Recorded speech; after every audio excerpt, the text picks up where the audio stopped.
നിന്റെ പേരെന്നെ തടി കൊച്ചേ? മറിയ ഫ്രാൻസിസ്. എന്റെ ഈശോയെ, എന്റെ പേര് മറിയെന്നാ. ഞങ്ങള് പഴയ കൂട്ടുകാരാ. പണ്ട് ഒരുമിച്ച് പാടത്ത് കൊയ്യാൻ പോകുന്ന കാലം തൊട്ടേ ഉള്ള കൂട്ടാ. തടി ഇതൊന്നും തിന്നു നോക്കിയാട്ടോ. പട്ടയപ്പം, ഉണ്ണിയപ്പം തിന്നാണ്.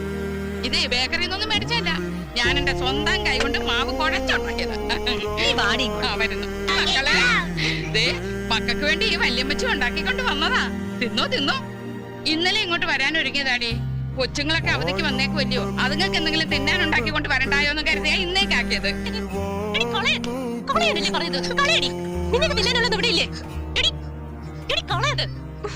വൃത്തിയില്ലാത്ത ഓരോന്ന് കൊച്ചുകൾ തരുമ്പോ പറഞ്ഞു കൊടുക്കണ്ട. നീ കൂട്ടത്തിലും കൂടാണോടാ നാശങ്ങള്. ആരെന്ത് കൊണ്ടുവന്നാലും ഒന്നും കണ്ടിട്ടില്ലാത്ത പോലെ കൈനടി അങ്ങ് വാങ്ങിക്കോളും. വീർപ്പിൽ ചെളിയിൽ കിടക്കുന്ന കൂട്ട കണ്ണി കണ്ട വൃത്തിയോടൊക്കെ കാണും. അതില് തിന്ന് വല്ല അസുഖം വന്നോ കളയത്. രാത്രി ഒരു പൊളക്കണ്ണടക്കായിരുന്നു ഉണ്ടാക്കിയത്.